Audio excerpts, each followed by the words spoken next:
Peace family, back again at Qube with a new video that I want to share with you guys. And I'm sorry. And here we have the another video exposing Yahweh and how it came to be. You know what I'm saying? Yahweh was a damn made up God. Okay, they stole the idea from Egypt and created the whole thing with the whole fantasy. You know what I'm saying?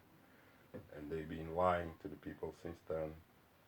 Created a massive mega religion that took place by force and conquistadores, you know what I'm saying? So it was not something natural that expanded, that so-called black Christians claim that, they are the originators of Christianity. Yeah, but it's all in the reverse because the Christianity that it's all back trace all back to the Egyptian writings, okay, and all the gods that they worship back there that had nothing to do with the reality that you face today. You know what I'm saying? And Yahweh and the whole idea, Yahweh is a dragon, and the dragon is found in Egypt. Same dragon, Halloween's. You know what I'm saying? So-called so-called Babylonian temples, you know what I'm saying? Religious buildings, snake, dragons and serpents, you know what I'm saying? El, Asherah and Baal, same gods in Egypt, you know what I'm saying? Storm gods. And these was all taken from all the gods and all the ideas of creation. They're not telling you. And the Christians stole it and ran with it like wildfire, man. You know what I'm saying? So now we're gonna have some reading on this article that I found from Miss Danny Reese, if I'm spelling it right. You know what I'm saying? The Egyptian god of crafts and architects. So I like that one because it's very detailed and focused. You know what I'm saying? And I want to do some reading. Yeah. In Egyptian mythology, Ptah was both a creator, deity, and the god of architects and artisans. See that? He was also a healer. So this Ptah guy was a guy that was basically uh, made himself a god, okay, based in his own spirituality, his own belief system, you know what I'm saying?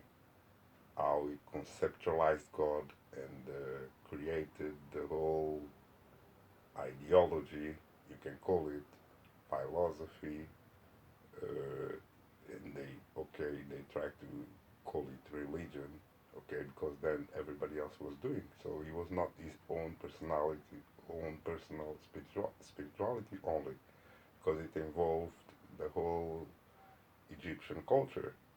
Yeah, he was the god of the so-called architects and craftsmen. Yeah, so you know what I'm saying. He was running all these areas of business, okay, and was a god because he had other conceptualized ideas. That was both the.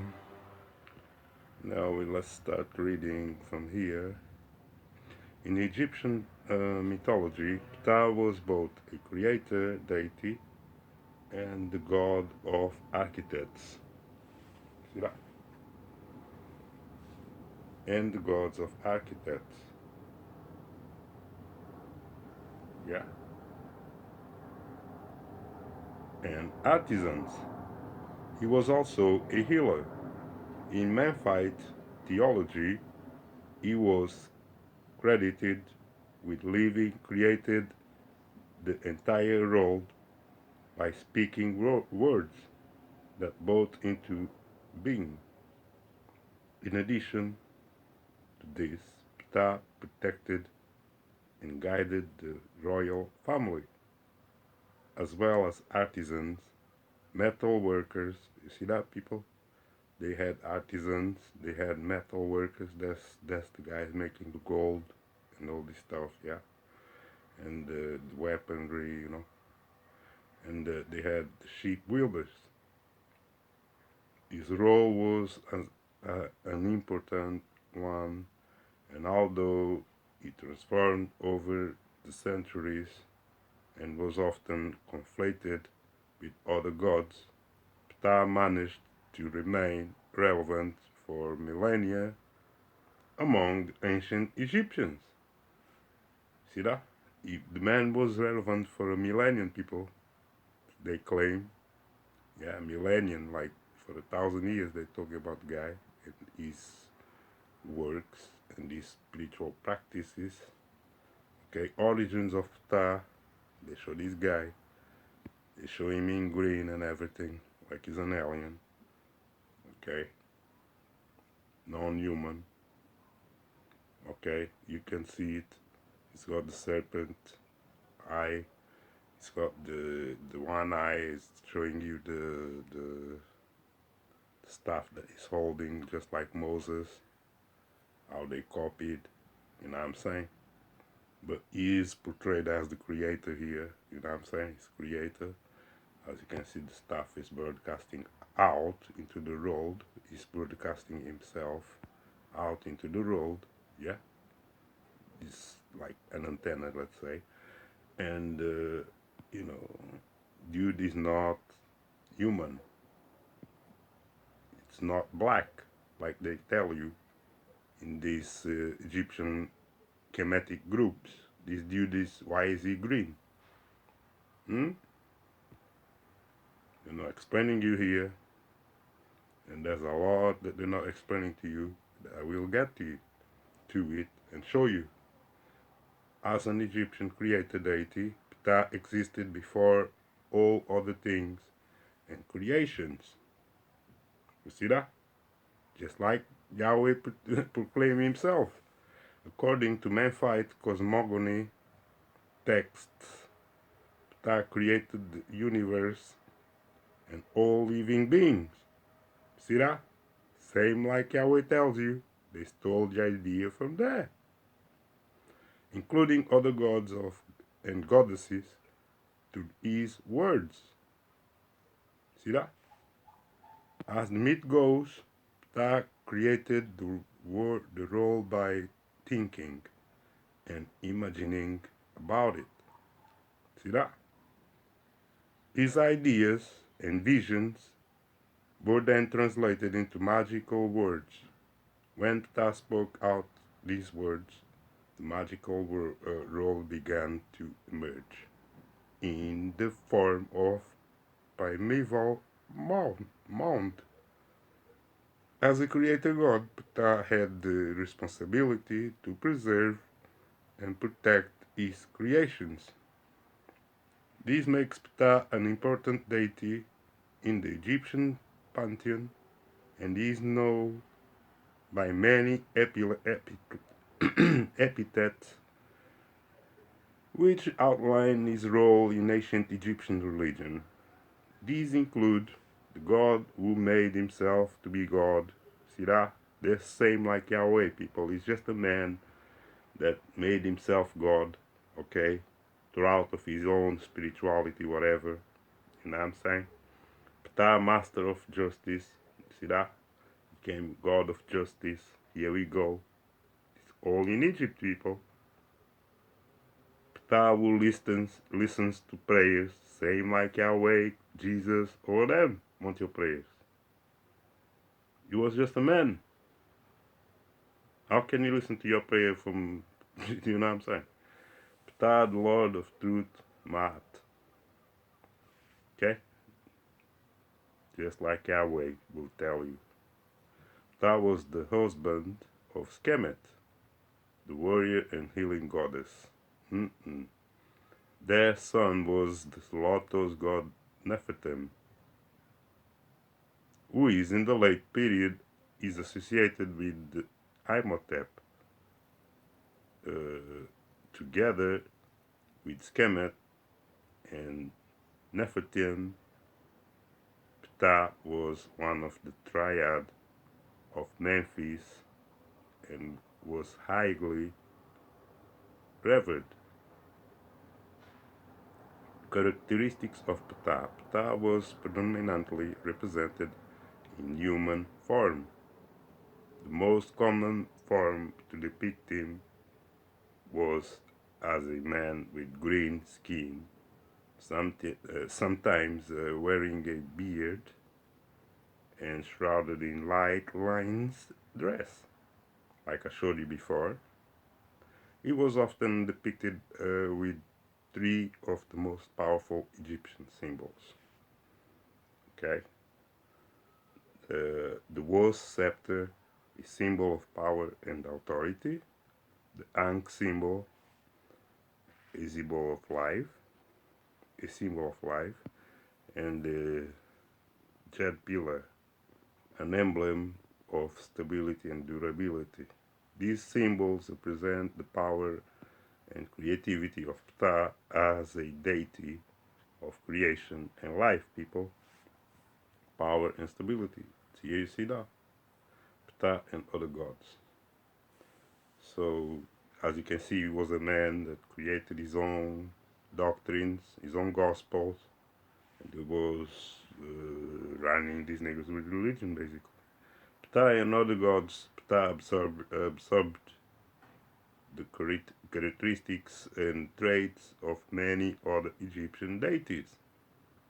So he stole some other people as well, stole the other deities' religiosity, spirituality, and assumed it to himself to become a god. He was influenced by Sokar and Memphite, falcon god, and Osiris, the deity of the underworld people, just like, Yahweh will tell you, they have devil, they have Satan, they have Lucifer, underworld stuff, yeah, which is all mirrored to these Egyptian texts. Together, the three deities formed a compound deity known as Ptah, Sokar, Osiris. Okay. In such representations, Ptah was depicted wearing the white cloak of Sokar and the crown of Osiris, people. Yeah.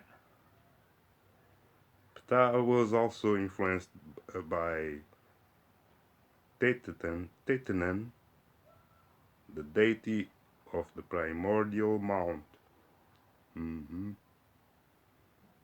In this form, he was represented as a strong man, wearing a crown and a solar disk. The Tetanen is symbolized underground fire and was honored by metal workers and blacksmiths.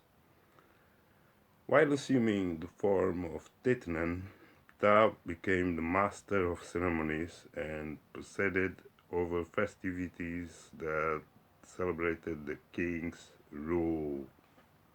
Okay, see where the king's thing is all coming? From the Sumerians to the Egyptians, to the Israelites? Yeah.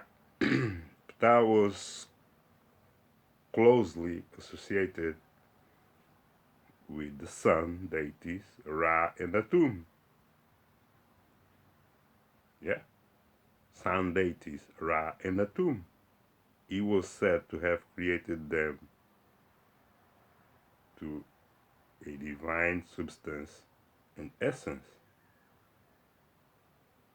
Ptah incorporated several aspects of the sun gods and was sometimes depicted together with the Bennu birds alongside solar disk. The bird symbolized the inner life of the sun god Ra. But he's speaking about two sun gods out there, people, if you noticed. Yeah, it says sun deities. One was Ra and one was Atum. Did they have two suns at that time? Or I'm just imagining things. because down there, then he speaks about alongside, so like, he just speaks of sun god Ra. You forget the two. Ptah, as a patron of artisans and architects, in Egyptian mythology, Ptah was the patron of artisans, carpenters, sculptors, metal workers. The priests of Ptah were predominantly architects and artisans who decorated the king's halls and burial chambers. Okay? So he had these guys. Yeah. He was the patron of artisans, carpenters. Was Jesus a carpenter, people? Why do you think was it? Why it was not by accident? Sculptors and metal workers. The priests of Ptah were predominantly architects and artisans who decorated the king's halls and burial chambers, people. Egyptian artists, yeah, and architects credited all their major achievements to the Ptah. Even the great pyramids of Egypt and Djoser's step pyramid were believed to be constructed under the influence of Ptah. The architect Imhotep who built the great Djoser was thought to be the offspring of Ptah. Now, you have to understand bullshit because, sorry the expression, but it's BS going on here right now. Yeah, because they tell you Egyptian artists and architects credit all their major achievements to Ptah. Yeah? Then they tell you even the great pyramids of Egypt and Djoser's step pyramid were believed. What they mean believed, people? Believed is uncertainty.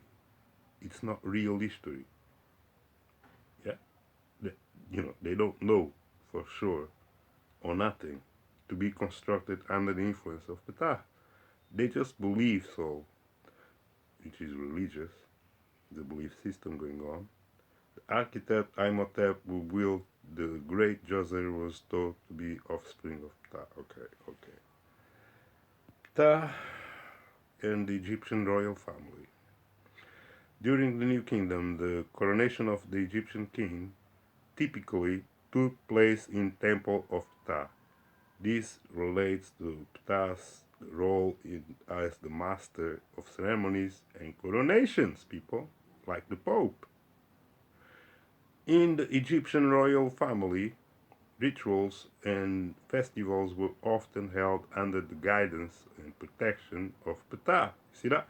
So Ptah was like the Pope in Egypt, type of thing. It was like the highest spiritual leader.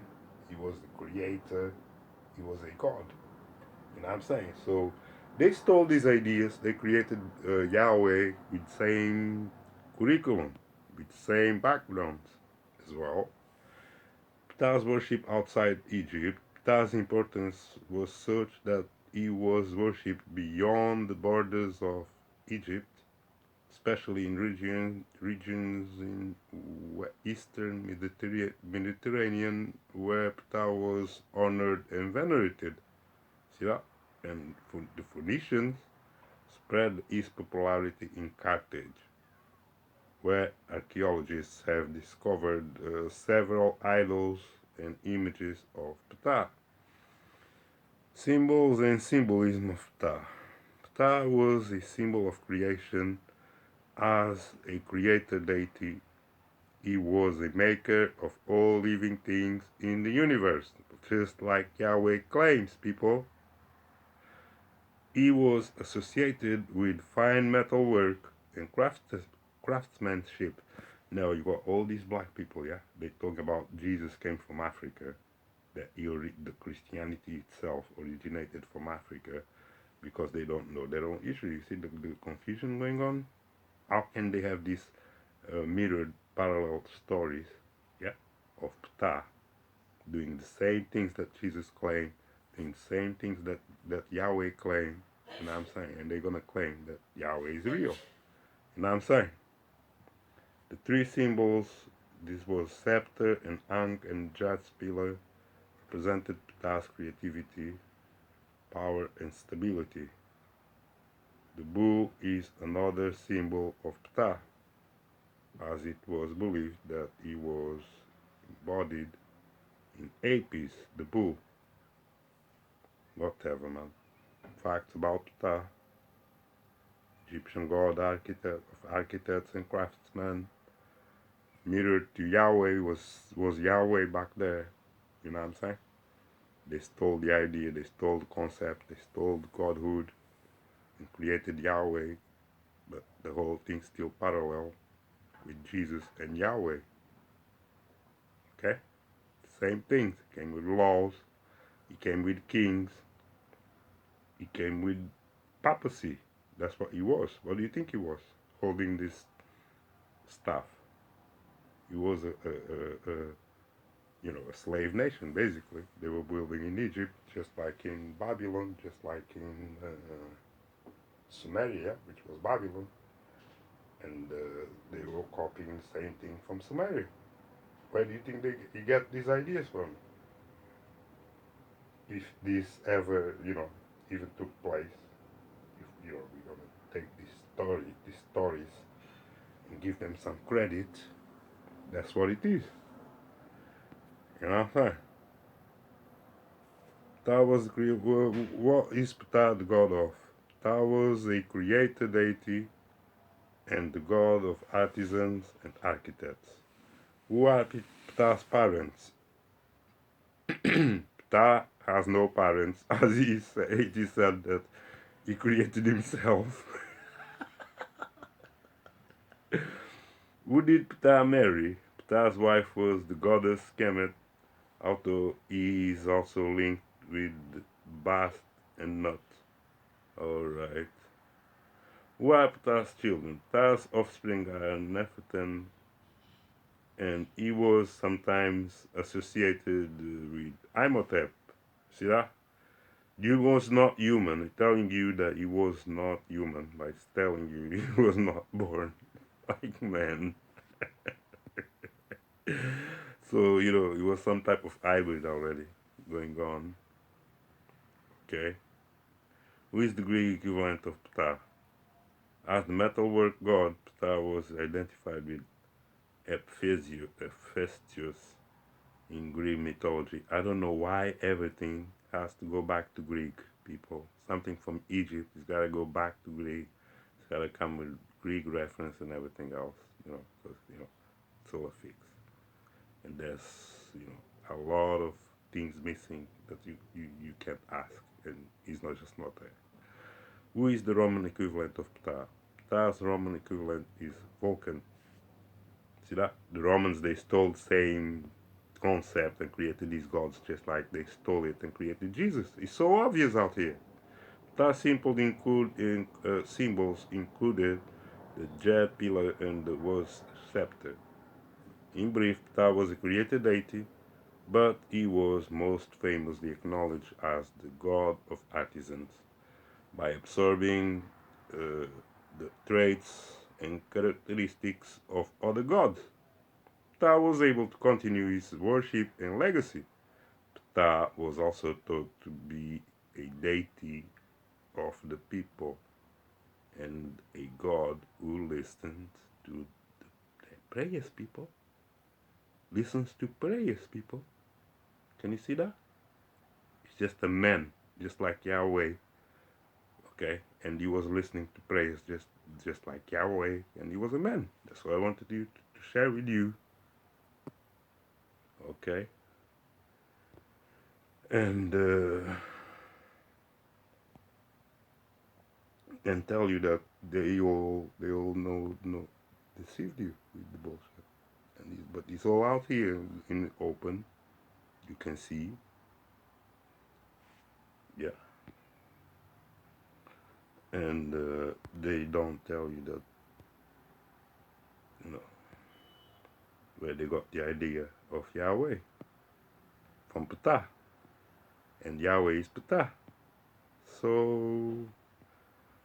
you know what I'm saying? It's all borrowed, it's all been stolen, it's all coming from Somalia, as I explained to you in the other videos. It's all matched, it all goes back. But the only thing I tell you guys that this is not as old as they claim. Okay, telling you stuff 600 BC and this and that. You know what I'm saying? It's not so old. All this stuff is like 500 years reset. That's why everything goes back to Greece. Why are you going to have all this evidence and it goes back to Greece? This alone should tell you a lot. That said, man, I'm gonna stop this video because it's taking long. Love you all. Peace.